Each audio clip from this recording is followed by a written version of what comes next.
محاسبہ کریں، اپنا حساب لگائیں، تب ہم کو آپ کو یہ پتا چلے گا کہ جانتے ہو حساب لگانے کا بعد کہ سب سے زیادہ ہم نے برائی زیادہ کی ہے، نیکیاں زیادہ کی ہے کہ اچھائیاں زیادہ کی ہے کہ برائیاں زیادہ کی ہے، ہم کو آپ کو پتا چل جائے گا کہ نہیں چل جائے گا؟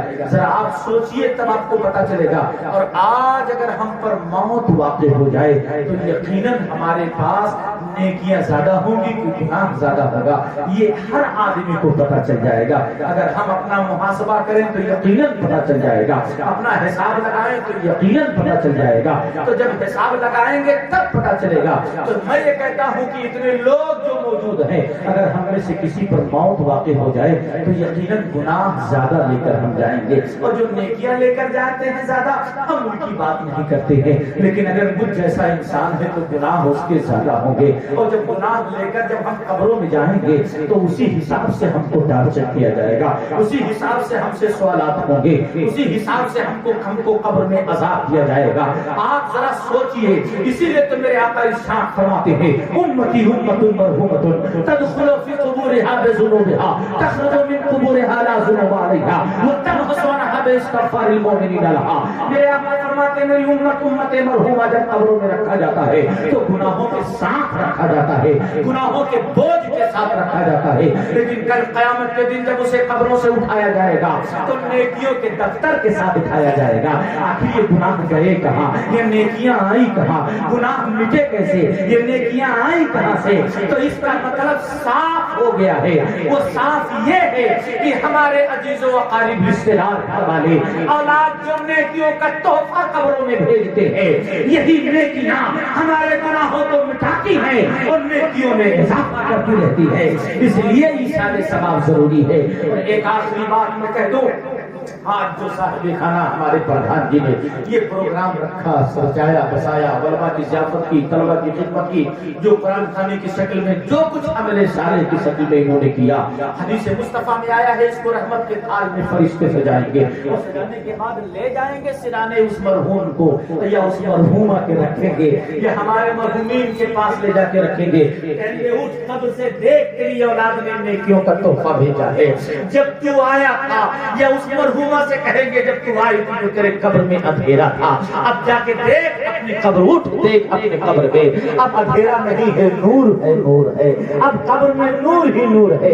اب جب تو قبر میں رکھا گیا تھا تو تنگی تھی، اب تو جانتے ہو جنت کے باغوں میں سے ایک باغ بنا دیا گیا ہے، اور وہی بندے مومن رب کی بارگاہ میں یہ عرض کرے گا پروردگار یہ میرے عمل نہیں ہے جس سے قبر میں جنت کی بہاریں آئے، یہ میرے عمل نہیں ہے کہ جنت کی رحمتیں نازل ہو، یہ میرے عمل نہیں ہے جسے قبر میں ہمیں سکون ملے، تب اللہ کی رحمت یہ جواب ہوگی اور یہ رب فرمائے گا یہ تیرے گھر والوں نے نیکیوں کا تحفہ بھیجا ہے۔ آج جو ہمارے مولانا طاہر رضا نے اپنے گھر والوں مرحومین کے لیے یہ پروگرام رکھا، انہوں نے خرچ کیا، دعوت دی، علماء کو کھلایا پلایا، حقیقت میں دیکھا جائے تو ان کے جیب سے خرچ ہوا ہے، اس کے بدلے میں انہوں کیا ملتا ہے؟ اٹھاؤ حدیث مصطفیٰ کو میں کہنا چاہتا ہوں یہ ایثار ثواب دوہرا عمل ہے، ایسا نہیں ہے کہ انہوں نے یہ عمل کیا ہے ان کو کچھ نہیں ملے گا بلکہ ان کے مرحومین کو صرف ملے گا۔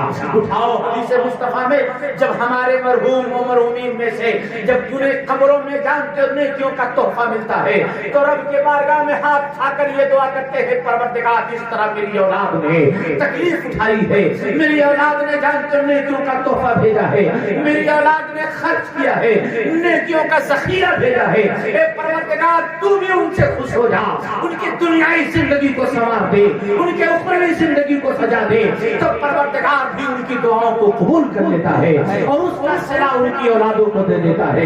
تو اس پر کیا پتا چلا؟ پتا یہی چلا ہماری دعاؤں سے انہیں فائدہ ملتا ہے اور ان کی دعاؤں سے ہمیں فائدہ ملتا ہے۔ یہی سارے ثواب ہے جس کا نام یہ جس کا جو عمل ایسا ہے یہ دوہرا عمل ہے۔ اسی لیے تو فقہ حنفی کے مشہور امام یہ فرماتے ہیں علامہ طحاوی رحمۃ اللہ تعالیٰ علیہ، آدمی اپنے کسی نیک عمل کا، کوئی بھی نیک عمل ہو، چاہے نماز کا ہو، روزے کا ہو، حج کا ہو، زکات کا ہو، صدقات کا ہو، کسی نیک عمل کا ثواب اپنے زندے کو پہنچائے تو بھی پہنچتا ہے، مردے کو پہنچائے تو بھی پہنچتا ہے۔ اور یقیناً ایمان والا جب بھی کوئی عمل کرتا ہے وہ یقیناً پہنچا جاتا ہے۔ نعرہ تکبیر، نعرہ رسالت، جشن عید میلاد النبی، مسلک اعلیٰ حضرت مشرب شیر شیر سنت محفل ایصال ثواب نعرہ تکبیر نعرہ رسالت. اسی لیے اس طرح کے ایصال ثواب کی محفل میں جب ہم لوگ آئیں اور یہاں پر جب یہ موقع ملے تو ہم بھی یہ سوچیں کہ ہمیں نیکیوں میں ہمیشہ اپنی موت، پہلے موت پھر حیات. پھر میں آپ سے بتانا یہ چاہتا ہوں، اللہ نے اگر رب چاہ لیتا تو بیک وقت سارے انسانوں کو پیدا کر سکتا تھا کہ نہیں کر سکتا تھا؟ اور اللہ اگر چاہ لے تو بیک وقت سب کو موت دے سکتا کہ نہیں دے سکتا؟ لیکن اللہ نے یہ کیوں یہ عمل جانتے تدریجن کیا، ایک بارگی نہیں کیا. جانتے ان کو ان کا نمبر، پھر ان کا نمبر، پھر ان کا نمبر، پھر ان کا نمبر. یہ ایسا کیوں؟ اگر آپ دیکھیں گے تب آپ کو یہ پتا چلے گا، تب آپ کو احساس ہوگا. یہ صرف اور صرف یہ بتانے کے لیے کہ تاکہ ہم اپنے سامنے جس ہاتھوں سے جنازے کو اٹھائے، چاہے وہ میری اولاد ہو، چاہے میرے ماں باپ ہو، اور چاہے جو کوئی ہو، تو ہم سب سے زیادہ اس وقت ہم کثرت سے یاد کرتے رہیں. آپ بتاؤ 5 وقت کی دن میں کتنے وقت کی نماز فرض ہے؟ وہ ٹوٹل 5 وقت کی دن رات ملا کر اگر 5 وقت کی نماز ہی ادا کرنا تھا تو ہم جب سو کے اٹھتے آرام سے 5 وقت کی نماز اکٹھا پڑھ سکتے تھے کہ نہیں پڑھ سکتے؟ پڑھ سکتے تھے کہ نہیں پڑھ سکتے؟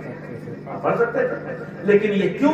اس کی وجہ یہ کہ فجر کی نماز اللہ نے ترتیب اس لیے رکھی کہ فجر کی نماز پڑھ لو، اور فجر کی نماز جب پڑھو گے تو نماز کا کچھ نہ کچھ فائدہ ملے گا کہ نہیں ملے گا؟ 1 گھنٹہ صحیح، 2 گھنٹہ صحیح، 3 گھنٹہ صحیح، 4 گھنٹہ صحیح، اور 3-4 گھنٹے کی طرف جب آپ کا دل جو ہے پھر گناہوں کی طرف مائل ہو تو پھر ظہر کی اذان ہو جاتی ہے. ترتیب رکھا نہیں ہم نے. اور پھر ظہر کی نماز ادا کر لو گے تو پھر گناہوں سے بچ جاؤ گے، دل آپ کا پھر نیکیوں کی طرف مائل ہو جائے گا. پھر رب نے ترتیب یہ رکھی، اگر آپ پھر ایسا لگے کہ آپ کا دل اس تھوڑا سا مزمحل ہو رہا ہے، پھر عصر کی نماز ادا کر لو. یہ ترتیب رکھی کہ نہیں رکھی؟ میں یہ کہتا ہوں کہ میری طبیعت خراب ہے، اس وقت میں دوا چل رہی، ڈاکٹر نے کہا کہ کم سے کم آپ کو 1 مہینے کی دوا کھانی، کسی کو چل رہی ہے تو میں کہتا ہوں 1 مہینے کی دوا اکٹھا کھا لو نا. اگر جب ٹھیک اتنی دوا کھا کے ٹھیک ہونا ہے تو اکٹھا کھا لو. غلط تو نہیں کہتا ہوں؟ اکٹھا اگر موت آ جاتی تو پھر عبرت کیسے بنتی؟ آپ خود ہی اندازہ لگا لیجیے. اس لیے جب باپ اپنے جوان بیٹے کو اپنے ہاتھ سے اٹھاتا ہے تب وہ سمجھتا ہے کہ مجھے موت کو یاد کرنا چاہیے. ایک جوان بیٹا اپنے باپ کو اٹھاتا ہے تب وہ سوچتا ہے کہ مجھے اپنی موت کو یاد کرتے رہنا چاہیے، تب وہ نیکیوں کی طرف مائل ہوتا ہے. اس لیے اللہ تعالیٰ یہی فرماتا ہے کہ میں نے موت و زندگی کو اس لیے پیدا کیا کہ تاکہ میں آزماؤں، تمہیں جانچوں، تمہیں پرکھوں کہ تم نیک عمل کرتے ہو کہ نہیں کرتے ہو. اس لیے ذرا آپ سوچئے اور احساس کیجئے، تب ہم کو آپ کو یہ پتا چلے گا اللہ نے ہمارے سامنے ہر چیز کو یہ کیوں تدریجن کیا ہے، تاکہ یہ سب دیکھیں اور دیکھنے کے بعد احساس ہو کہ ہم ختم ہو جائیں گے. ورنہ یقیناً اگر دیکھا جائے کل قرب قیامت میں، قیامت کے قریب جب تمام چیزوں کا ثواب عطا فرما اور انہیں کروٹ کروٹ جنت نصیب فرما. مولا یہاں پر جتنے لوگ حاضر آئے اس گھر سے، اس گاؤں والوں سے